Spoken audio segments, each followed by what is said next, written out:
குழப்பம். இந்த வீட்டுல என்ன நடக்குது? புதுசா வந்து சரவணன் ஏன் வித்தியாசமா நடந்துக்கிறான்?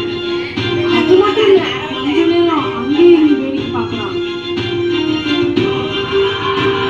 சரவணனுக்கு யாரோ பக்கத்துல இருந்து பாடம் சொல்லி கொடுக்கிற மாதிரி இருந்துச்சு.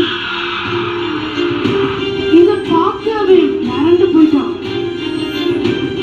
இப்படி சரவணனுக்கு யாரு கூடவே இருந்து உதவி பண்றதுன்னு யாருக்கு ஒரே குழப்பம். கொஞ்ச நாள்ல அந்த ஊர்ல நடு ராத்திரி ஆனோடனே யாரோ குச்சி வச்சு நடக்கிற சத்தம் கேட்கும்.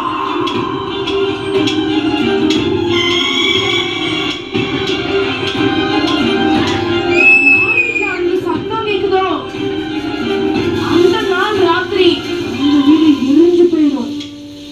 இப்படி டெய்லி ஒவ்வொரு ஏரியாலையும் குச்சி வச்சு நடக்கிற சத்தம் கேட்க ஒவ்வொரு ஏரியாலையும் ஒவ்வொரு வீடு நைட்டு எரிஞ்சு போக ஆரம்பிச்சது. கொஞ்ச நாள்லயே அந்த ஊர்ல ஆட்டோ ஸ்டாண்ட் இருக்கும், அங்கேயுமே தீப்பத்தி எரிய ஆரம்பிச்சது. இப்படி எல்லாருக்குமே ஒரு பயம். இத பத்தி ஊர்க்காரங்க ஊர் தலைவர்கிட்ட பேசுறாங்க. ஊர் தலைவர்கிட்ட சொல்றத அவங்க பையன் பாலு பக்கத்துல இருந்து கேக்குறான். அவனுக்கு அதுவும் குழப்பமா இருந்தது. அன்னைக்கு ராத்திரி தன்னோட அப்பா ஊர் தலைவர்கிட்ட அவன் சரவணனை பத்தியும் சொல்றான். சரவணன் வந்ததுல இருந்துதான் இந்த மாதிரி திகிலானதுதான் நம்ம ஊர்ல நடக்குது. அப்படி என்னதான் நடக்குதுன்னு அவருக்கும் ஒரே குழப்பம். அப்போ ஊர் தலைவர் பக்கத்து ஒரு மந்திரவாதியை பார்க்க போனாரு. மந்திரவாதி கிட்ட ஊர்ல நடக்கிறதையும் தன்னோட பையன் பாலு சரவணனை பத்தி சொன்னதையும் சொல்றாரு. மந்திரவாதி ஊருக்கு நான் வரேன்னு ஒத்துக்கிட்டாரு. நடு ராத்திரி ஆகுது. ஒரு இடத்துல போய் நின்னுக்கிட்டாரு. இப்போ ஊர்ல என்ன நடக்குதுன்னு பார்க்கணும்னு நினைக்கிறாரு. தன்னை முழுசா மறைச்சுக்கிட்டாரு. நடு ராத்திரி ஆனதும் ஒரு குச்சி மட்டும் நடுவுல நகர்ந்து வரத பாக்குறாரு. ஆனா உண்மையிலேயே அப்போதான் அவருக்கு தெரிஞ்சது அது வெறும் குச்சி இல்லைன்னு.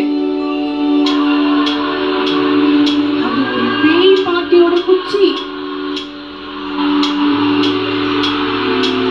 உண்மையா என்ன நடக்கும்னா, அந்த பேய் பாட்டி தான் நைட்டு ஒவ்வொரு வீட்டுக்கா வந்து நீங்க கட்ட வச்சுட்டு போகும். இப்படி நைட்டு நடக்கிறத மந்திரவாதி பாக்குறாரு. இப்போ அன்னைக்கு ராத்திரியே அந்த பேய் பாட்டி முன்னாடி நின்னு தான் உருவத்துக்கு வந்து, யார் நீங்க? எதுக்காக இந்த ஊரை இப்படி கஷ்டப்படுத்துறீங்க? என் பேரு லட்சுமி. எனக்கு ஒரு பையன். அவன் வேற ஊர்ல குடும்பத்தோட இருந்தான். வேலை பார்த்து மாசம் மாசம் பணம் அனுப்புவான். அதை வச்சுதான் நான் சாப்பிட்டுட்டு வாழ்ந்துட்டு இருந்தேன். கிளம்பி வந்தான்.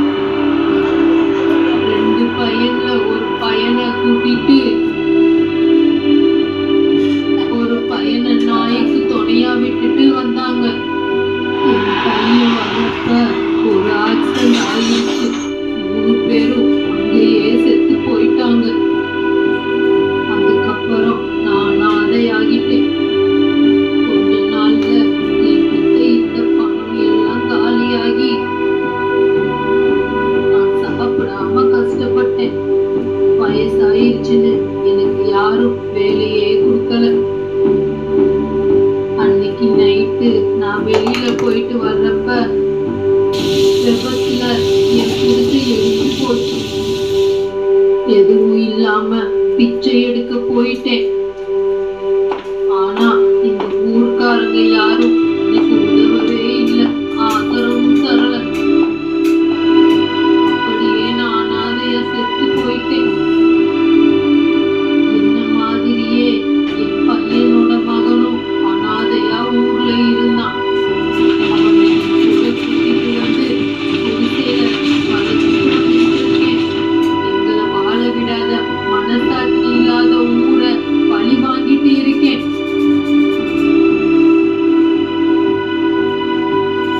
நீங்க தப்புதான், மன்னிச்சிடுங்க லட்சுமி பாட்டி. உங்க பேரனை நாங்க இனி நல்லா பாத்துக்கிறோம். எங்க ஊருக்கு நீங்க தான் சாமி மாதிரி காப்பாத்தணும். ஊர்